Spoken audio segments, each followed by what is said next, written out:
What's up, everybody? It's me, San Martin, and we have a very crazy story to tell you. And I want you guys to listen in because this is going to be insane. But until then, let me go ahead and get this show started.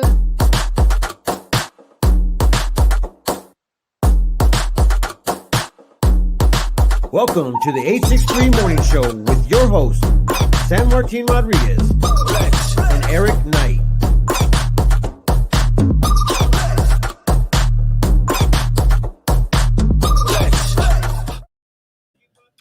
All right, guys, this is pretty insane because hold on, let me share it one more time. This is going to be one of those moments where you're just like, what in the heck is going on? Tune in now. Okay. Then, boom. All right. And now, the goal is today. First of all, Eric's not here. Well, I don't know where Eric is, but Eric's not here. And I think he's feeling underneath the weather. He said he has a headache. And I hope that he can get better. So everybody, wish your hellos and hope you get better to Eric because he will be here. Hopefully back tomorrow. We'll see what happens. But, dude, there is a cold case that we need to talk about. But I'm going to go ahead and do what Eric usually does and tells everybody what day it is. Unless you guys want to help me. What day is it? Let's see. No, wait. What day makes this day special? Oh, here we go. What day is it? Let's see. On Thursday, for some reason there's 4, and I guess he has choices, so he gets to pick out whatever there is. But on this one, it says Get to Know Your Customers Day.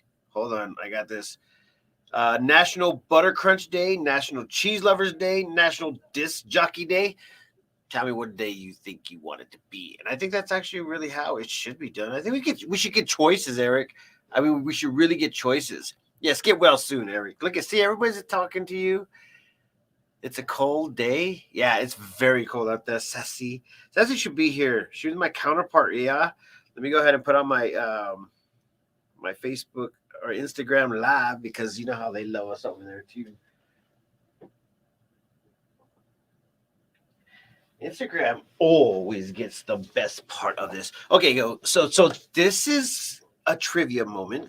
So today's trivia, wait, fun facts, and here we go.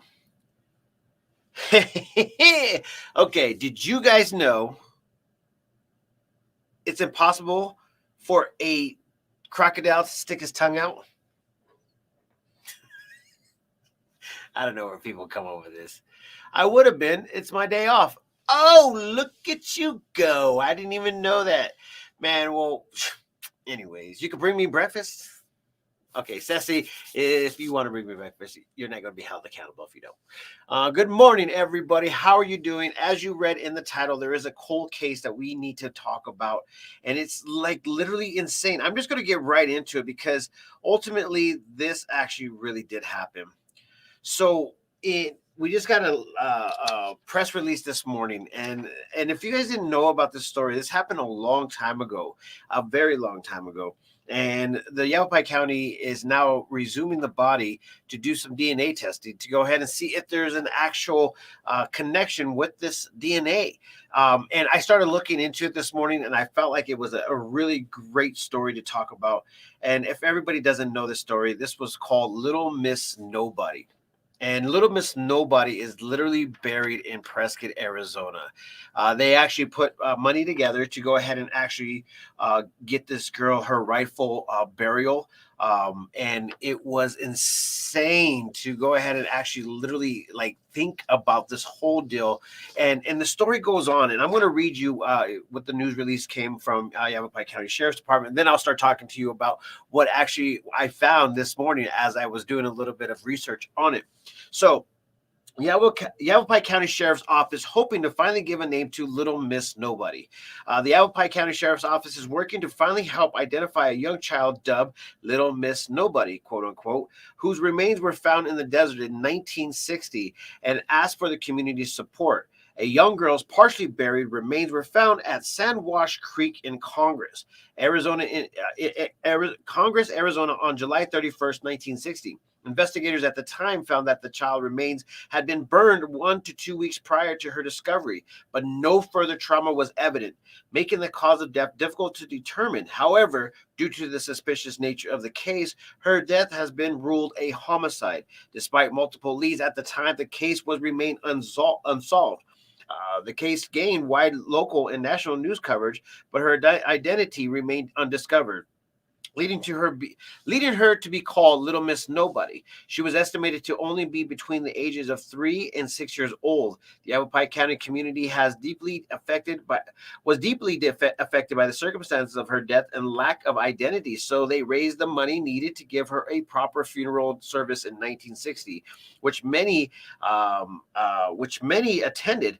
The case remained stagnant until 2018, when her body was exhumed to obtain a DNA sample. In 2021, Yavapai County Sheriff's Office cold case investigators partnered with Othram Incorporated to determine if advanced DNA testing and forensic grade genome sequencing could help give insight into the tragic circumstances surrounding this child and her ultimately death. So this is a very crazy story. And if you guys ever look into it, it actually starts off to be one of the most like intense things. And to have, some cases that were actually talked about that could be, attached to it, they still still haven't been able to resolve the actual story. So this is going to be one of the most insane little stories that actually evolve. And to have the partnership with this company, it could really honestly find the parents or the relatives to this baby's DNA. This is insane, guys. I don't know if you guys are into cold case files, but every once in a while we will get them here at the Prescott Times. And I tell you what, it's actually one very, very like moment where you're just like, what happened? So when I was reading into this and finding out a little bit more about her and what actually went down and how they found her, it was in the creek bed, and there was a lady that was actually walking through the creek bed, found and saw that there was a thing that looked like a body. And so when they dug the body up, they found a child that looked like she was from 6 to, like they said, 7 years old. And how they determined that was because of her teeth. Her teeth were the I guess the birthing teeth, or what they may call, baby teeth, obviously. And so they recognized that that's where her age was. And then they also noticed that she was actually kind of well dressed, but not well dressed, to the point where she actually had her fingernails painted red. But the shoes painted a different story, because they looked like there were shoes that were cut to fit her. So, but in the 1960s, that could be very well like how they did things. They're just like, man, no worries. We'll make this shoe work. Who knows? It's a crazy story to go ahead and start the day off of. As soon as I woke up this morning, I was like, we're going to talk about that. And ideally, we like to talk about all the news that happens here in Prescott, Arizona. This one seems to be on top. So I want you guys to look into this right now and look up all the stuff that they've found and what they are thinking has happened. And it is crazy, because she is literally here at the grave right there on Willow Creek Road. What is the name of that grave site? I'm so sorry, I forgot what it was called. But anyways, they actually have videos, people that do cold case files, kind of like vloggers and podcasters. And this is insane. I am like looking at all of these videos right now. I'm currently on one, but it takes like 30 minutes, and I don't have 30 minutes to watch it. But when they get involved, they start talking about some things where it just like makes you question and makes you try to figure out what really did happen and how come nobody came forward. I mean, 6 to 7 years old, she was been on this earth for 6 to 7 years and nobody said anything and nobody asked any questions yet. So this is one of those moments where you're just like, whoa, what happened? So anyways, I'm going to go to the questions up here. What's up, Kyle? Good morning, man. Good morning, Shirley. Andy Flores.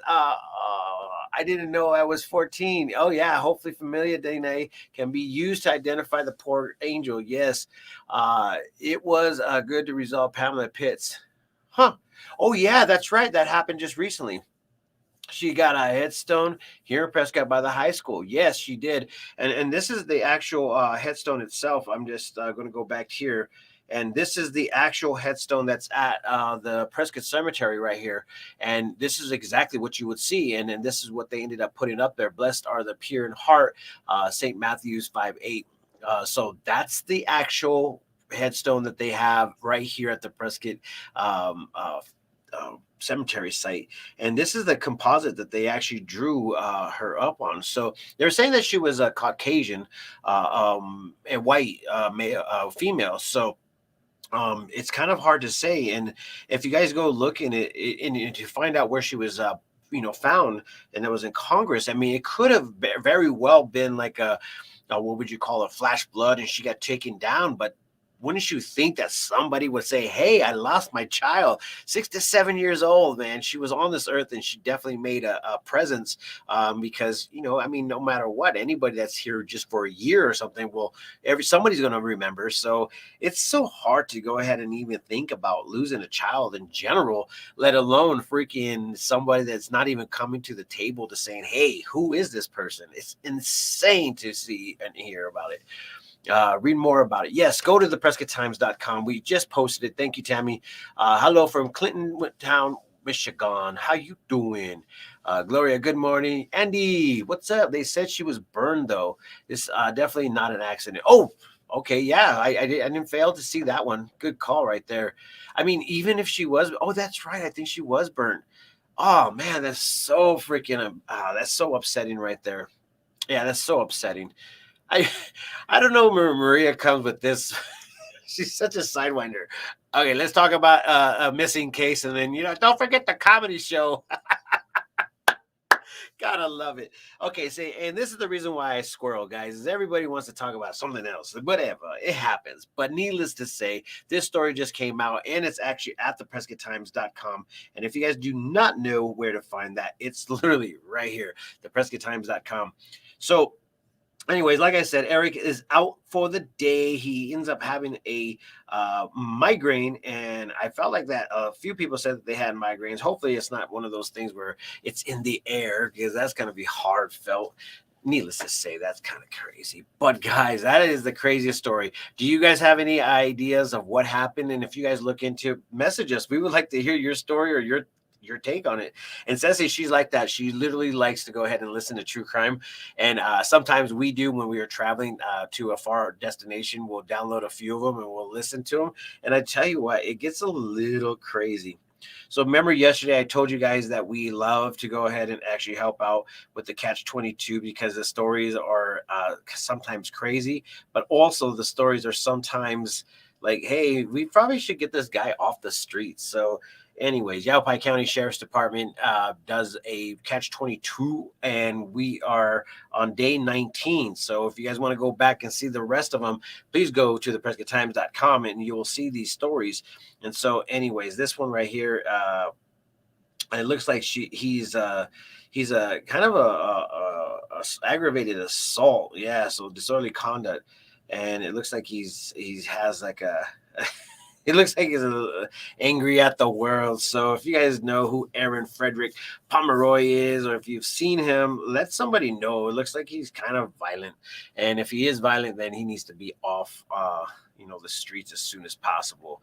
So anyways, guys, like I said, Eric is out. Tell him, I hope you get better, Eric. Matter of fact, tag him so his phone goes off so he can't rest this morning. Just kidding. Don't do that. Poor guy will be mad at me.